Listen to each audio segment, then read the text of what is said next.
बारग' एनडिबि बिथांमोननि जिखिना एनआइए केसाव दङमोन आसामनि चिफ मिनिस्टार बिथां सोरबा माबा माबि बुंना लायो अनेक किन्तु देरहागोनाथ' सासेयासो देरहागोन नालाय इउपिपिएलनि दा आवगोलाव मोनाखै दा देग्लायबो दाबिदार दा बिटिआरनि सिएम मानब गेदेर प्रमद बर' सारनि जे दैदेननाय इउपिपिएल गभार्नमेन्टआ मावदों ना गासै एक्स एनडिबिफोरखौ लाफानानै मावदों निस्सय बेखौ नोंथांमोनहासो बिजिरसिगोन। मानब गेदेर प्रमद बर' सारा जे बिटिआर एकर्डनि गेजेरजों एक्स एनडिबिफोरखौ गासै गजोबनायनि प्लानाव मावदों नामा बा मावाखै किन्तु खोथाखौ कारेक्ट बायदि मोनदों आं रायजोफोर खोनासंनानै लाग्रो। दा बेयाव थाङैनि सिगां दा फैगौ बिटिसि बिसायख'थियावबो सिगां 2020आव बे कक्लाबारि समस्तिनिफ्राय कमेडियानमेन फैलाजे बरगयारी जे बे साराबो टिकेट बिदोंमोन जे ओइबाराव बे टिकेटखौ मोनगोन ना मोना दा बेनिनो जे एगेन्स्ट जानानै बेबो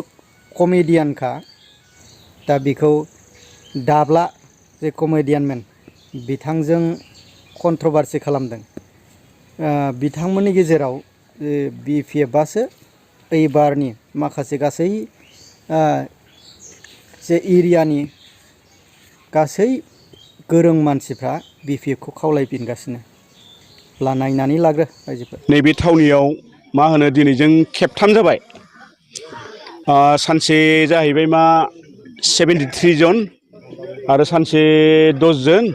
आरो दिनै मथा मथि मा जाहैखो 38 जन 38 दा आरो जाबावनो गोनां दङ बे गुदिगामि प्राइमारियावनो दा बहुत मानसिया जयनिं जानो नागिरदों। जोङो मात्र मा होनो गायनाय फुनाय दिनखाय साननैसो फावसायनो ओरै होननानै बुंदोंमोन आरो किन्तु जयन जाग्राफ्रा माइ गायनायाव नै दा बेस्थ' जानोसै दिनैनो जयन जानांगौ होननानै दिनैनि प्रग्रामा जाबाय। जिहेतु कक्लाबारि बेयावबो नोंथांमोना बिपिएफनिफ्राय थाद'नाय गैयै जयनिं खालामबाय थानायखौ जों नुनो मोनदों माबायदि? दाथ' बेखौथ' ओरैबायदि मोनसे थौ जादों कक्लाबारि समस्तियाव दा मानसिफोरा गाव गावनो आगबारिना फैदों जयन जानो थाखाय आरो मोनसे जों थांखि लादों प्राइमारि इनचार्ज दानानै होदों ब्लक बिपिएफआ बेनिफ्राय न'खर न'खर हाबदों आरो बे न'खर हाबनायाव ओरैबायदि मोजां आवगोलाव जेनेबा खायसे मानसिया बिपिएफखौ नागारनानै परिबर्तन समाव इउपिपिएलआव थांदोंमोन भट होदोंमोन नाथाय बिथांमोना फिन बिपिएफआव दिनै जों भट होफिनगोन होननानै न'खर बिदि बुंदों आरो मानसिफोरा आरो मोजां नांदों। इन्टेलेक्सुयेलफोराबो गोरों गोराफोराबो थारमाने गोदोनि हाग्रामा सरकारानो मोजांमोन हाग्रामाखौनो फिन लाबोफिननांगौ नोंथांमोना फावसायनाङा नोंथांमोना आवगायबाय था जों बेगाव जों दं होननानै बुंदों आरो इन्टेलेक्सुयेलफोरा। जिहेतु नोंथाङा फोथायो नामा हाग्रामायारि गभर्नमेन्टआव फैफिनगोन होननानै? 100% सियर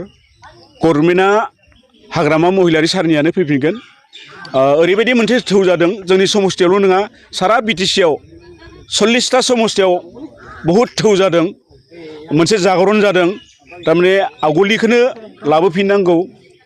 हाग्रामा महिलारिखौनो लाबोफिननांगौ होननानै मोनसे थौ जादों। जिहेतु नोंथांमोननि कक्लाबारि बियाबाव इउपिपिएलखौ फेजेननो हानाय दल गैया होननानै बिथां एमसिएलए मन्टु बर'आ बुंदों मा फोरमायगोन? राजनितियाव बुङो सोरबा माबा माबि बुंना लायो अनेक किन्तु देरहागोनाथ' सासेयासो देरहागोन नालाय नङा होमबा दा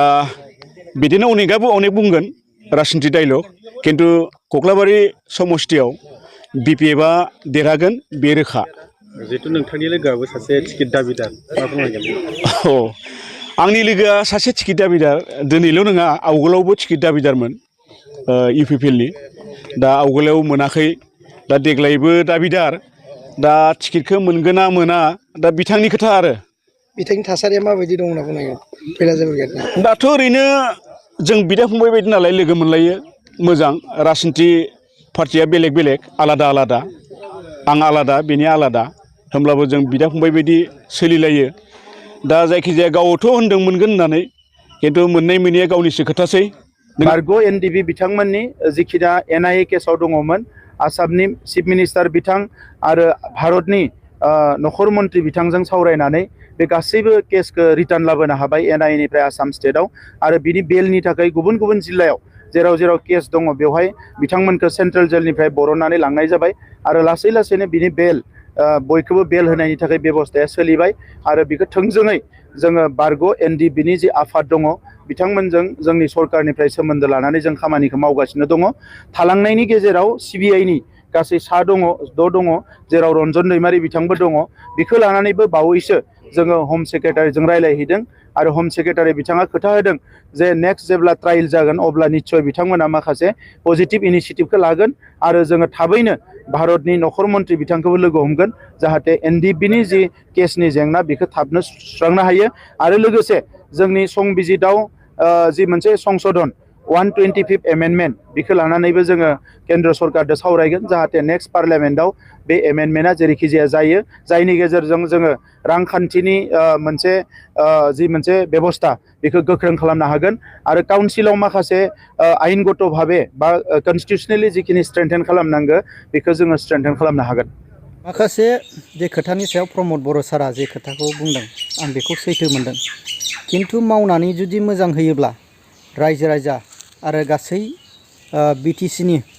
जनगोष्ठीफोरनि सायाव निस्सय फोथायनाय थागोन आङो बेखौनो बुंनो सानो आरो फैगोन जे BTC बिसायख'थि जे BTC बिसायख'थियाव बे UPPL दला फैफिनगोन फैफिना बेखौथ' आं बुंनो हानाय नंला दा रायजो राजाफ्रा मोनथिगोन दे जोंनि गोबां 5 बोसोराव जे मानाव गेदेर प्रमद बर' सारा जोंनि अल बर' एबा जनगोष्ठीनि सायाव साख्रि होनायनि खोथा माखासे बै जे जेरक्स बानायनानै लांलाबायदों सिगाङाव 2020आव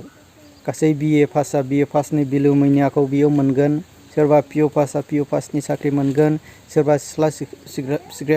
सिग्रा सुइपारनि बेफोरबायदि मोनगोन दा असम्भब बै समावनो आं बेखौ बेबायदि साख्रि मोनगोन बिदि सम्भाबना गैखाया आरोखि नाथाय रायजो राजाफोरथ' बिदि होननानै थगायनो हाया जे रायजो राजाफ्रा जोंनि माखासे ग्रासरुट लेभेलनि मानसिफ्रा जे बुंदों बेखौ दिनैसिमाव गोसोआव थायो खिन्थु मानब गेदेर जे दैदेनगिरिफ्रा जे खोथाजों बुंनानै दिनैसिमाव बेबायदि बहरजों बिनो हागोन बेयो जानो हाथाव नङा अब्ला रायजोफोर नोंथांमोनहा जुदि आंनि चेनेलाव गोदानबा चेनेलखौ साबस्क्राइब खालामदो आरो भिडिअखौ शेयार खालामना होदो कमेन्टनि गेजेरजों फोरमायहरबानो